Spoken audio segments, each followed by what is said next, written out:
bom dia! Está começando mais uma edição do Paulista TMC, aqui no 100.1 em São Paulo. Transamérica agora é TMC, quem escuta sabe. Dia 4 de fevereiro de 2026, sempre com muita informação, prestação de serviço para você que acompanha aqui a TMC. Fernanda Câmara, como sempre, aqui junto comigo no Paulista TMC. Tudo certo, Fê? Bom dia. Tudo certo, muito bom dia, Rafael Tebas. Muito bom dia para você, ouvinte, que está ligadinho, sintonizado aí no 100.1 no Paulista TMC.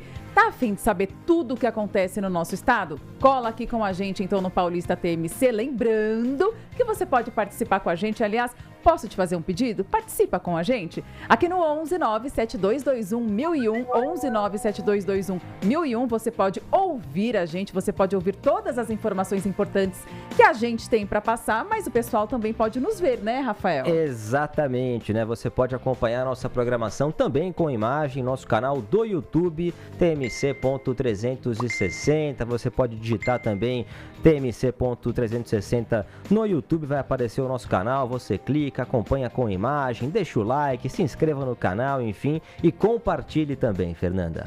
É isso, então vamos começar com as notícias do nosso Paulista TMC, agora 10 horas e 2 minutinhos, rodou!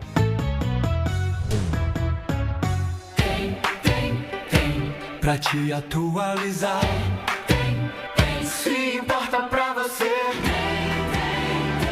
Pra você se informar, Giro TMC. Vamos nessa então. O governador Tarcísio de Freitas iniciou ontem um processo de exoneração de aliados do ex-secretário de Segurança Guilherme Derrite, com pelo menos 14 nomes atingidos só na pasta. As mudanças também devem alcançar os comandos da Polícia Civil e da Polícia Militar, incluindo o delegado-geral Arthur Dian e oficiais ligados à antiga gestão. A reorganização foi conduzida por Engel Ricardo Pereira, novo secretário executivo da Segurança, a pedido direto do governador após atritos políticos envolvendo Derrite e seu partido. Alguns desligamentos já foram oficializados no Diário Oficial, sinalizando uma reformulação ampla na cúpula da Segurança Pública Paulista. 10 horas e 3 minutos e o governador anuncia ainda hoje um plano de cerca de 20 bilhões de reais para criar novas centralidades urbanas no entorno de estações ferroviárias entre São Paulo e Campinas. O projeto prevê a construção de 37 mil moradias, com 75% destinadas a famílias de baixa renda, além de escolas, comércios e também serviços públicos. As áreas vão ser implantadas próximas às linhas do metrô, da CPTM e ao eixo norte do trem Intercidades, que está previsto inclusive para 2031. O modelo vai ser feito por parcerias público-privadas, com expectativa de reduzir os custos diretos para o governo do estado. E ainda no âmbito do governo estadual, o Palácio dos Bandeirantes traçou as prioridades legislativas para o ano de 2026 e colocou 3 projetos no topo da agenda da Assembleia Legislativa de São Paulo: a reorganização das carreiras da educação, a reestrutura do saneamento no interior e o plano de recursos hídricos. Segundo o presidente da casa, André do Prado, a meta é votar as propostas ainda no primeiro trimestre.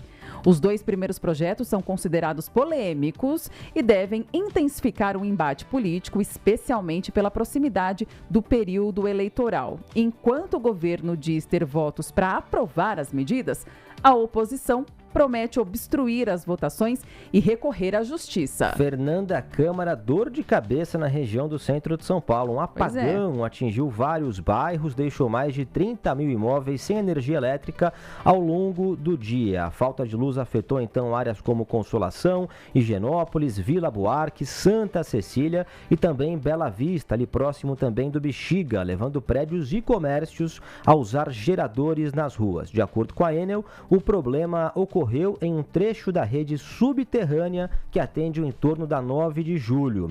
A Enel informou ainda que equipes atuam de forma contínua com apoio de geradores e um laboratório móvel para identificar a falha e normalizar o serviço. A gente vai continuar acompanhando esse assunto e na última atualização da Enel, 11 mil imóveis estão sem luz neste momento. Muitos ainda, hein? Exatamente. E um ônibus do transporte coletivo pegou fogo na manhã desta quarta-feira, pegou fogo hoje e interditou a Avenida Rebouças, no Jardim Paulista, na zona oeste de São Paulo.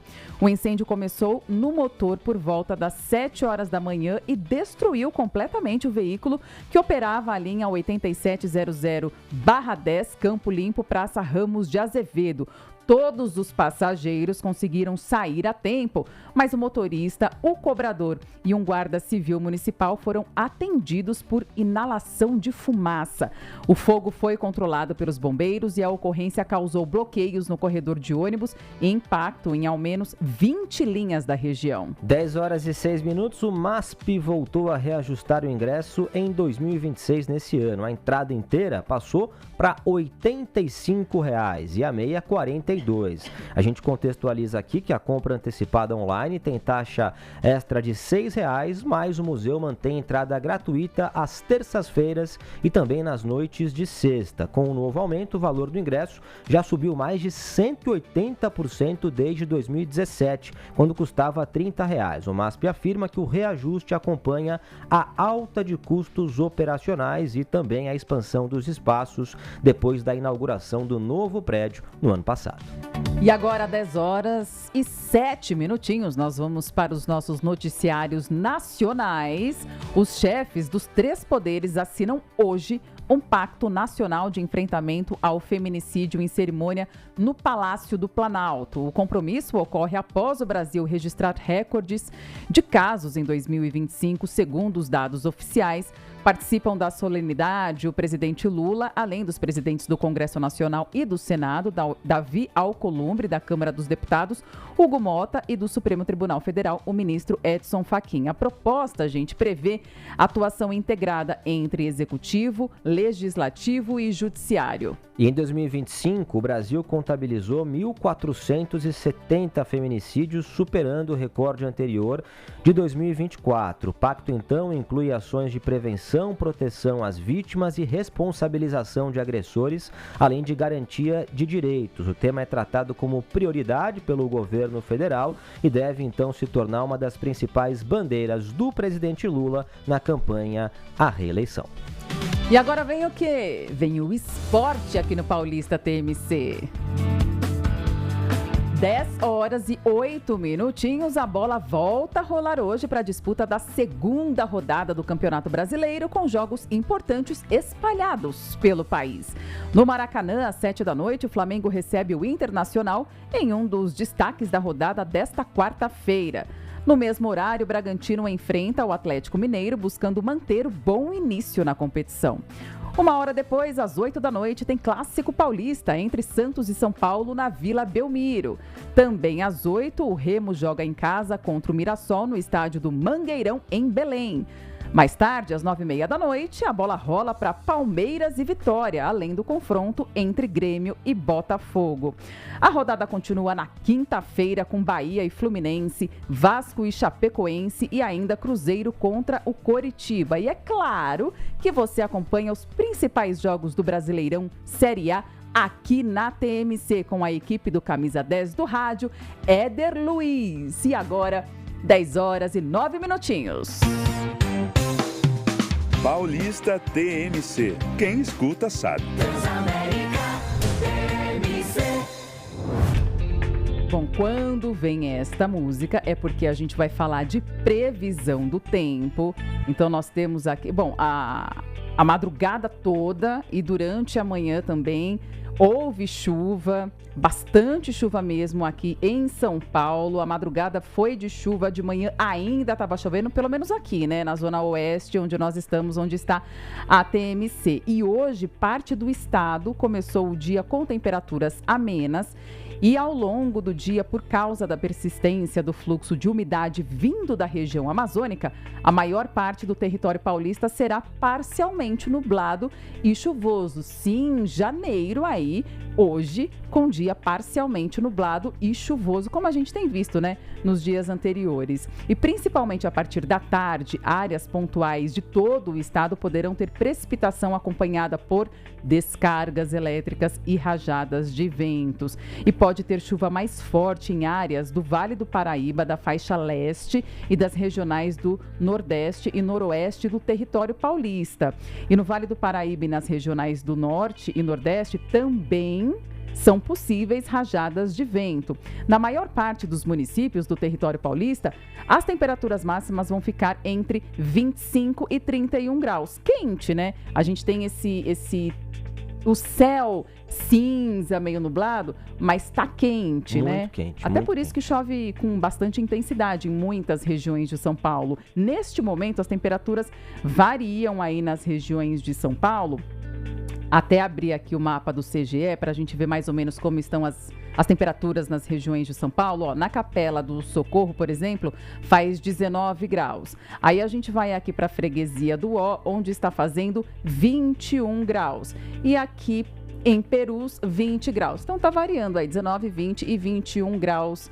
Rafael Tebas, agora 10 horas e 11 minutinhos. Tem muitas ocorrências aí de trânsito, né? Muitas ocorrências. Você que está com o seu guarda-chuva na bolsa, Fernanda Câmara, nem poderia ser diferente por conta da previsão do tempo.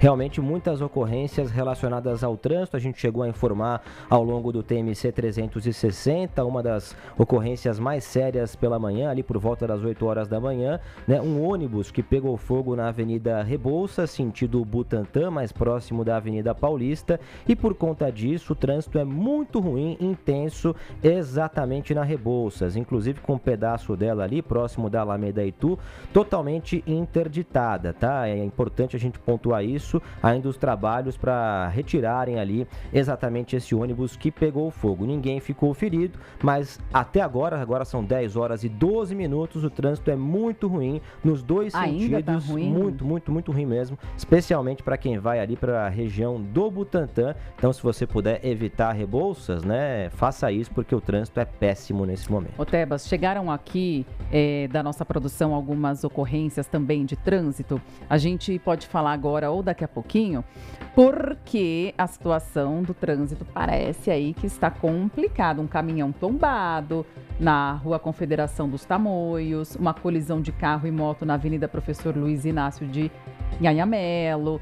Enfim, tem ocorrências aí de trânsito para a gente ir orientando o nosso ouvinte por onde vai, para onde vem, se vai estar muito congestionado ou se não. Mas a gente tem um outro assunto agora, né? Às 10 horas e 13 minutos. Tem sim, Fernanda. 10 e 13 então, você acompanhando o Paulista TMC aqui no 100.1. Antes, algumas mensagens chegando pra gente aqui no 119-7221-1001. Manda sua mensagem para conversar com a Fernanda, comigo, Rafael Tebas também, ó. O Rodrigo Farias mora na região do centro de São Paulo, Santa Cecília. Tá dizendo o seguinte: tá calor demais e fiquei sem luz durante a noite. Escreve aqui o Rodrigo Farias. Também a Luciana Torres Vila Buarque, dizendo que também ficou sem luz nessas últimas horas. A gente trouxe a informação aqui, né, Fernanda, nas nossas manchetes. Realmente um apagão atingindo a região do centro de São Paulo e 11 mil imóveis sem energia elétrica neste momento. Isso. Impressionante. Nossa produção vai atualizando aí para o pessoal saber, né, se a possibilidade de luz aí já está chegando ou se ainda vai ficar na escuridão. A gente vai atualizando todos vocês. E agora, 10 horas e 14 minutos, vamos ver se a gente já consegue então falar aqui sobre um assalto a uma residência no Morumbi, na zona sul de São Paulo. Terminou com um suspeito morto após troca de tiros com a Polícia Civil na Avenida Faria Lima, na zona sul de São Paulo, um importante polo empresarial e financeiro da capital. Quem esteve lá acompanhando todos os detalhes e vai nos trazer todas as informações, que acompanhou o trabalho da polícia, é a Júlia Takahashi. Segundo a Secretaria de Segurança Pública, policiais do DEIC investigavam uma quadrilha especializada em roubos a residências quando flagraram os suspeitos no momento em que eles deixavam um imóvel na rua Professor Eduardo Monteiro, no Morumbi, também na Zona Sul. A TMC conversou com o delegado Ronaldo Sayeg, que é diretor do Departamento Estadual de Investigações Criminais, o DEIC, e explicou a ação. Tivemos que neutralizar 3 criminosos que estavam ali armados, roubando a casa. E na sequência conseguimos libertar uma das vítimas que estava presa e algemada com uma algema plástica dentro do banheiro. E um dos carros que estavam lá acabou empreendendo fuga aqui para a região da Faria Lima. A Avenida Brigadeiro Faria Lima, na Zona Sul de São Paulo, importante polo empresarial e financeiro da capital, ficou completamente travada. Evidentemente que nós não gostaríamos desse transtorno todo, tampouco gostaríamos desse resultado, desse ferido e morto aqui no local. E ressalto que o outro criminoso, que também estava no veículo, se entregou e está, são e salvo, preso, evidentemente. E a Secretaria de Segurança Pública enviou uma nota dizendo, então, que 4 homens foram presos em flagrante por roubo à residência e após resistirem a uma abordagem policial na tarde de terça na zona oeste da capital, né? Eles resistiram. Policiais civis do Departamento Estadual de Investigações Criminais, o DEIC, realizavam uma investigação sobre roubos a residências quando flagraram 5 suspeitos no momento em que eles se preparavam para sair de um imóvel no qual estavam com uma vítima rendida no Morumbi. Na residência, 3 autores foram neutralizados e socorridos, outros 2 conseguiram fugir, mas foram abordados na Avenida Brigadeiro Faria Lima, onde houve um novo confronto. Um dos criminosos morreu e o outro foi atingido, socorrido e detido. Foram apreendidos aí veículos, armas de fogo, simulacros, além de objetos roubados da residência, e a perícia foi acionada e as ocorrências foram registradas no DEIC e no DHPP, a nota então da segurança do SSP, né, da Secretaria de Segurança Pública. Exatamente. Fernanda, 10h17, a gente muda de assunto agora no Paulista TMC, é carnaval. Carnaval aqui no Paulista TMC e fiscalização também, viu, Fernanda? Porque a subprefeitura da Lapa tá de olho nos blocos aí que eventualmente podem desfilar sem autorização, e o Bruno Chese ao vivo com a gente, com algumas purpurinas, vai trazer a informação. Fala aí, Bruno. Bom, Tebas, eu não me lembro qual era o dirigente do Corinthians que uma vez deu uma declaração que era festa, mas não é bagunça. Não me lembro quem é que falou isso. Eu vou verificar aqui agora. Mas o que acontece é que a subprefeitura da Lapa afirmou nas redes sociais que blocos de carnaval sem autorização são ilegais e pediu inclusive para que os moradores denunciem desfiles clandestinos no bairro, na zona oeste aqui de São Paulo. Segundo a administração regional, a falta de alvará representa risco de violência, acidentes e transtornos à população. O decreto que regulamenta o carnaval de rua, porém, prevê apenas sanções administrativas e multas, sem caracterizar crime. Então, fica essa distinção entre uma coisa e outra. Não é crime, na verdade é passível de multa, e quem for o organizador desse bloco tido como clandestino vai acabar sendo multado. A subprefeitura é comandada pelo coronel Telhada, ex-rota, e a Prefeitura de São Paulo não comentou a postagem. Na semana passada, a gestão Ricardo Nunes credenciou 627 blocos para o carnaval de rua, que começa no sábado agora, dia 7 de fevereiro. Mas aí imagina com esse bloco na rua e acontecer alguma coisa enquanto o bloco estiver desfilando na rua, né? Aí é só uma notificação. Aí, não, exatamente, esse é o grande temor da subprefeitura, né? Vamos supor que aqui a gente se organize e vamos fazer o bloco TMC, mas a gente precisa ter um alvará, uma licença pela prefeitura para que a gente desfile, coloque nosso bloco na rua e assim por diante. Porque imprevistos podem acontecer, né? Exatamente isso que você falou. Imagina que no meio do bloco acontece alguma coisa, porque a prefeitura precisa saber para ter pelo menos uma logística de segurança do local, quantas pessoas podem Envolve estar. O trânsito também. Envolve o trânsito. Então, assim, claro que todo mundo quer fazer a sua festa, mas É festa, mas não é festa, bagunça. mas não é bagunça. Essa frase, Eu fui ela olhar, caiu como a uma frase é do luva. Roberto de Andrade, que foi presidente do Corinthians em novembro de 2015. Exatamente. Boa lembrança, boa lembrança. Lembrando que a gente sempre fala que carnaval é entretenimento, diversão, cuidado e educação. Exatamente. É isso aí. É festa, mas não é bagunça. 10 horas e 19 minutos. Você pode participar com a gente no nosso WhatsApp 11 97221 1001 11 97221 1001. Fernanda, são muitas mensagens chegando pra Oba, gente por quero aqui. saber. O Regis, que é motoboy, tá aí circulando pela cidade, mandando uma mensagem pra gente aqui. Um bom dia pra você, Regis. Também a Ana Ribeiro, que mora no centro. Muita gente incomodada aí com a falta de luz. Ela também cita